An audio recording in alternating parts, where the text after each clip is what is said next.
Sí. Ya, gracias, Mafer. Ahí les traje justo hace un par de semanitas, un poquito menos, hablé de aplasia en un congreso que hubo en Cajamarca. Y por eso la fotito. ¿Puedes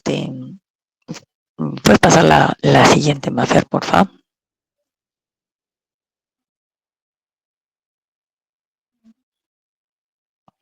Ya, bueno, ahí es una línea en el tiempo con un poco de historia, donde, como pueden ver, hay varios científicos de ya hace más de 100 años, siendo casi todos franceses los que describen un poco las características clínicas de aplasia, ¿no? Los dos primeros probablemente no los son tan familiares, pero quizás el primero si les digo que gracias a su nombre se denominó la enfermedad de Ehrlichia, ¿no? Por una bacteria que descubrió, probablemente tengan un poco más de, de conocimiento de él. Y bueno, y el último es Cabot, que no solamente fue, digamos, médico, en esa época los médicos eran un poco turistas, era también laboratorista y describe varias alteraciones en los glóbulos rojos, y la más resaltante quizás es la descripción de los anillos de Cabot, que son inclusiones de restos, de restos de membranas en el eritrocito, ¿no? Que pueden verse en ciertas patologías. Entonces, esta es una entidad hematológica que tiene muchos años ya, ¿no?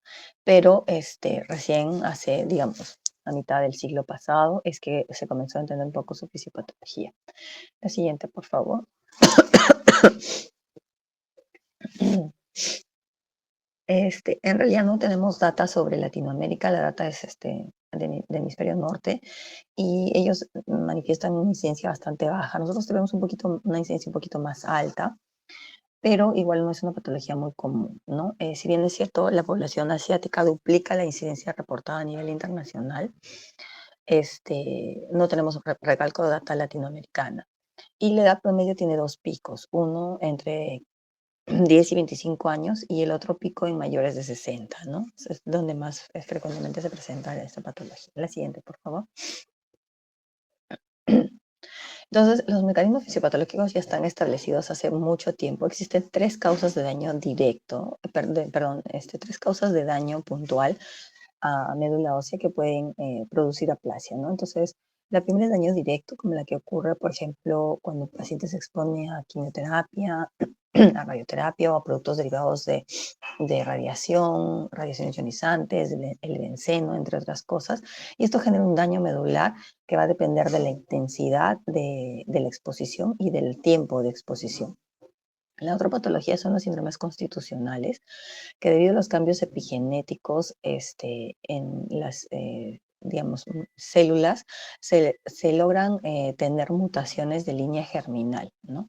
Entonces hay mutaciones de ADN en la célula madre totipotente y esto va a conferir ciertas alteraciones, como por ejemplo Fanconi, con una serie de mecanismos fisiopatológicos que finalmente desencadenan aplasia. Y finalmente, la más frecuente, la más común, es un daño inmune mediada por linfocitos T que actúan promoviendo citoquinas inflamatorias como interferón gamma, que va a ir directamente contra stem cell, produciendo alteración y obviamente destrucción, y por eso no hay progeria posterior, ¿no? La siguiente, por favor. Entonces, ya está establecido que la fisiopatología es debido a la activación de estas células, o sea, en aplasia idiopática, ¿no? Es un mecanismo inmune debido a la activación de células T que van a producir citocinas inflamatorias, y que esto genera disfunción e inducción a apoptosis de stem cell, ¿no? A través de mecanismos mediados por receptores CARAS. En las dos siguientes diapositivas, pasa la siguiente, por favor. nos hablan que las citopenias inmunitarias, o sea, en este caso aplasia, que es parte de una citopenia inmunitaria, no es una entidad que está sola, puede ir acompañada, como ven en este plano cartesiano, de otras entidades como trombocitopenia inmune, anemia hemolítica inmune, que están pegadas hacia la derecha, perdón, hacia la izquierda de la pantalla.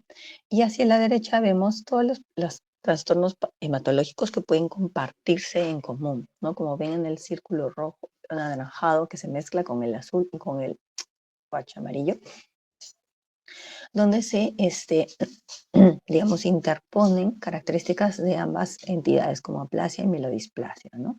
La siguiente, por favor. Y esta es otra gráfica que es muy, digamos, enriquecedora. Está en el New England disponible, donde se pueden ver todas las alteraciones producidas por aplasia, no solamente idiopática, sino producto de Fanconi, donde están todas las alteraciones en los receptores. Y cómo estas patologías comparten con otras entidades hematológicas características comunes y que pueden terminar, digamos, yendo a mielodisplasia o finalmente a leucemia aguda, como pueden ver en el gráfico que termina hacia la derecha, ¿no? En el círculo, medio círculo morado. La siguiente, por favor. Bueno, entonces, aplasia viene la etimología a, que es sin y plazos tejido, entonces no hay tejido, y antes se decía anemia plásica, pero se sabe que no solamente hay anemia, sino que hay una afección de stem cell y por consiguiente hay pancitopenia, ¿no? Entonces, los síntomas van a estar condicionados dependiendo de la gravedad o de cuál de las líneas es la más afectada. Entonces, vamos a tener síntomas de disnea, si es que hay disminución de hemoglobina, de equimosis, sangrado, fiebre, fatiga, palidez, petequias, o sea, son síntomas variados, ¿no? La siguiente, por favor. Entonces, un paciente con aplasia es un paciente que tiene pancitopenia, ¿no? Puede estar en el rango de edad que habíamos dicho y tiene pancitopenia que le va a generar cierta sintomatología, generalmente anemia, generalmente. Entonces, cuando tenemos un paciente con pancitopenia, tenemos que hacer algunas preguntas, ¿no? Preguntarle primero si ha sido sometido a radioterapia, quimioterapia, si está usando algún tipo de droga, algún tipo de tóxico, o trabaja con productos derivados del benceno, qué sé yo. Si es que la respuesta es negativa y persiste la pancitopenia, bueno, si es positiva, obviamente tenemos la respuesta, se quita el tóxico y esperamos que la médula se recupere. Si la respuesta es negativa, tendríamos que seguir indagando qué más ocurre. ¿Tienes esplenomegalia? Y si es que no tienes esplenomegalia, podríamos ir a pruebas de laboratorio que incluiría no solamente hemograma, volúmenes corpusculares, pruebas carenciales para descartar la anemia megaloblástica, ¿no? Y finalmente acabaríamos probablemente en un estudio de médula ósea con una biopsia, ¿no? Es importante descartar la esplenomegalia porque si la tuviera podría ser una malignidad. Igual también de repente terminaría siendo estudiado en forma de aspirar médula ósea y biopsia, pero probablemente nuestro enfoque del tratamiento sí sea distinto, ¿no? Dependiendo de lo que encontremos. Entonces, el diagnóstico de aplasia, que es lo que quiero que un poco se quede, se da con biopsia de hueso. La biopsia de hueso es la que nos da la celularidad y la celularidad menos del 30%, en la literatura van a encontrar 25% según los criterios de Camita modificado, son los que nos dicen que es un paciente que tenemos hipoplasia y dependiendo de los otros criterios los vamos a clasificar en severa, no severa o muy severa. La siguiente, por favor. Entonces, frente a un paciente con pancitopenia, lo que tenemos que hacer es hacer una buena historia clínica, un buen examen físico, un frotis de sangre periférica, pruebas de carenciales para ver si falta vitamina B12, ácido fólico, pruebas virales para ver si hay alguna infección condicionada que pudiera estar pasando en su clínica y que me produzca aplasia, ¿no? HIV a la cabeza, pero no es la única. Descartar drogas, exposición a otras sustancias y finalmente acabar en un estudio medular, pero no solamente el estudio medular y biopsia, sino también acompañado de un cariotipo para ver la parte cromosomial y también idealmente deberíamos tener un estudio de fragilidad cromosomial como el DEP para descartar Fanconi, ¿no? Y como es una patología que comparte trastornos con otras entidades, podríamos también hacer una citometría de flujo para descartar HPN, ¿no? O que estén las clonas de HPN presentes en los pacientes con aplasia. La siguiente, por favor. Estos son los criterios de severidad de los que les hablaba, son los de Camita modificados, nos permiten gradar a la anemia aplásica o aplasia en no severa, severa y muy severa. Para eso consideramos el corte de hemoglobina, el recuento absoluto de neutrófilos, el RAM, el número de plaquetas y la celularidad que ya hemos dicho. Para todos es menos de 25% de celularidad. Las plaquetas varían. En el no severa es de 50.000, entre 20 y 50, ¿no? En realidad, en ese rango. Y para las otras es menos de 20. Y lo que nos hace la diferencia es también el recuento absoluto de neutrófilos, ¿no? Como pueden apreciar allí, 1500 a 500, 500 a 200 y menores de 200. Con hemoglobina siempre menor a 10 y reticulocitos menor a 60 por 10 a la 9, ¿no? Entonces, una vez que tengamos pancitopenia, te necesitamos estratificar pidiendo reticulocitos y haciendo uso de nuestros criterios de severidad acompañados de la biopsia. La siguiente, por favor. ¿Qué otras patologías entran en nuestro diagnóstico diferencial? Bueno, malignidades, ¿no? Linfomas no Hodgkin, otros síndromes de fallo medular como HPN, síndrome mielodisplásico hipoplásico, algunas infecciones, algunas patologías carenciales como anorexia nervosa, algunas inmunes como trombocitopenia inmune, que puede dar no solamente plaquetopenia inmune, sino también pancitopenia inmune. Más raramente otras deficiencias de moléculas como GATA2 que podrían condicionar a Fanconi, ¿no?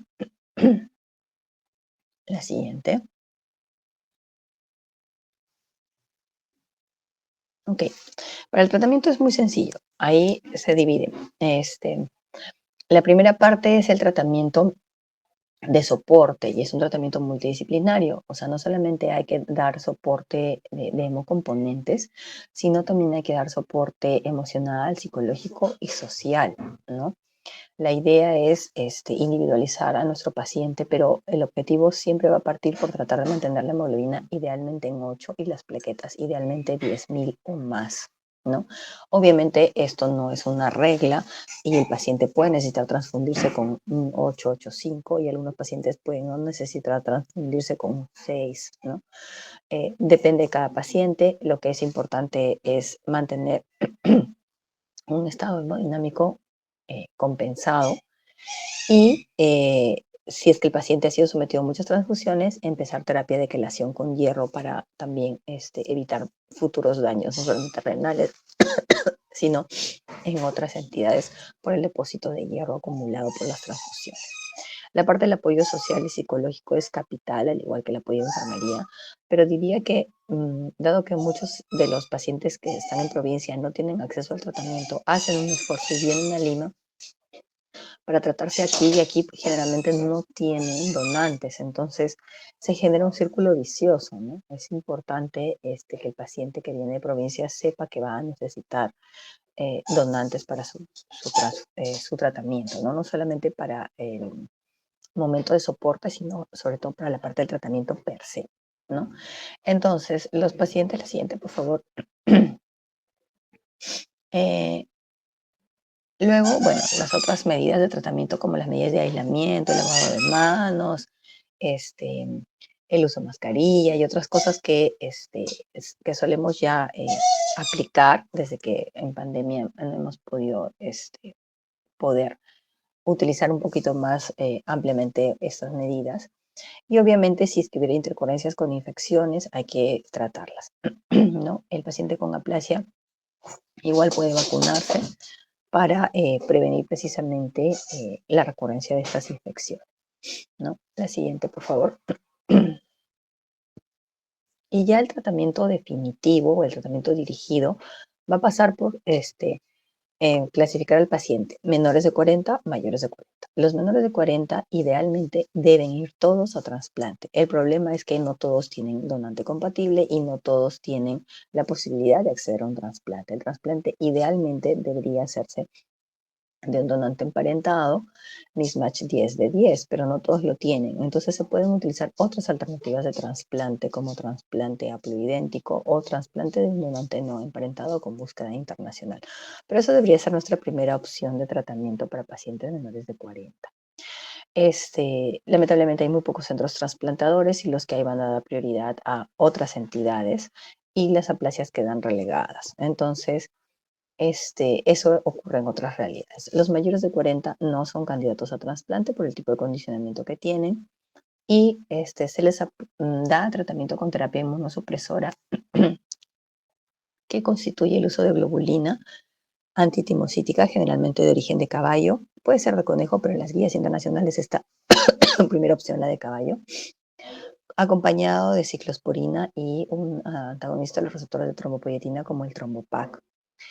Esta droga se da por 4 días, la globulina, luego acompañada de corticoide para evitar la enfermedad del suero por aproximadamente 2 semanas y luego se desescala el corticoide, se quita finalmente. Y desde el día igual, ¿no? 5, que es ya el día que viene la globulina, se añade ciclosporina con el trombopac y se va haciendo controles seriados más o menos entre el tercer, sexto, noveno y 12º mes para obtener información sobre respuesta, el tipo de respuesta, ¿no? Hay diferentes tipos de respuesta parcial, respuesta completa, no respuesta.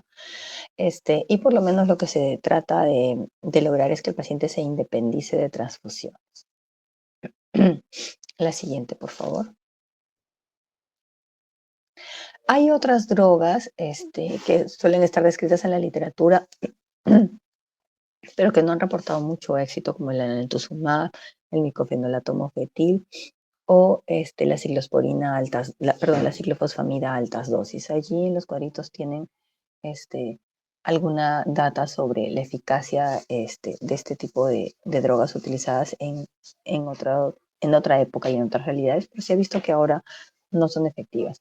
Lamentablemente en nuestro país no todos los centros tienen terapia inmunosupresora y algunos usan solo ciclosporina mezclada con danazol, que podría constituir otra opción, sobre todo si el paciente es dependiente de transfusiones, que tampoco reditúa mucho porcentaje de éxito, pero está utilizándolo al menos en provincia. La siguiente, por favor. Esta es la alternativa del trasplante que les decía, que finalmente hay que individualizarlo, ¿no? Los pacientes menores de 40 deberían ir a un trasplante de hermano emparentado, como lo ven en la parte superior. Pero si no hubiera, podría ser un donante no emparentado con búsqueda internacional, o podríamos tener un donante alternativo como el haploidéntico y bueno, está descrito en la literatura de cordón, pero no estamos, bueno, al menos acá en nuestra realidad no se usa trasplante de cordón porque es muy poca la cantidad para trasplantar. Igual, siempre se pelea porque los pacientes, como les repito, menores de 40 vayan a trasplante siempre y cuando tengan un donante compatible, ¿no?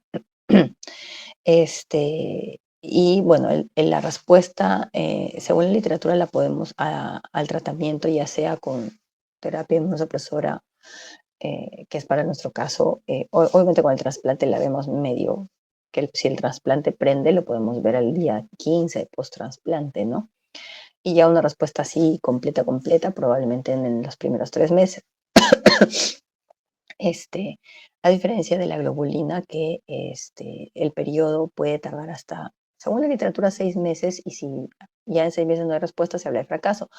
Pero en nuestra realidad hemos visto que hay algunos pacientes que demoran un poquito más y que pueden responder al mes 12º. Por eso los controles son cada 3 meses, ¿no?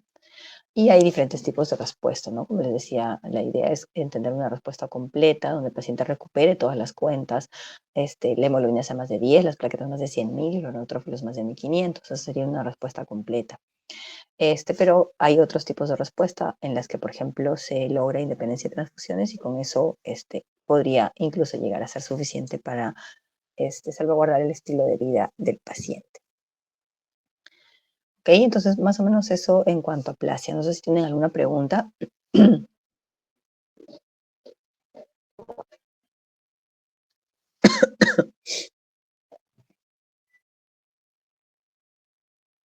Mm, Doctora, yo tengo una Cuéntame. consulta. Sí, Con respecto dime. al tratamiento, es que no me quedó muy claro. Primero es el iniciar las transfusiones en cualquier grupo etario y de ahí recién lo clasificamos y ya dependiendo de la edad se sigue lo que usted dijo.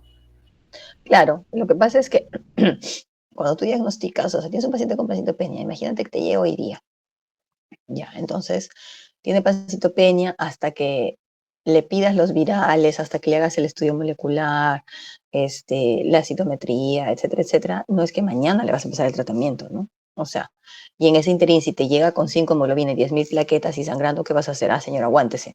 No, pues no, vas a tener que transfundirlo en lo que hacen los estudios, que pasarán en el mejor de los casos 2 semanas, y si todo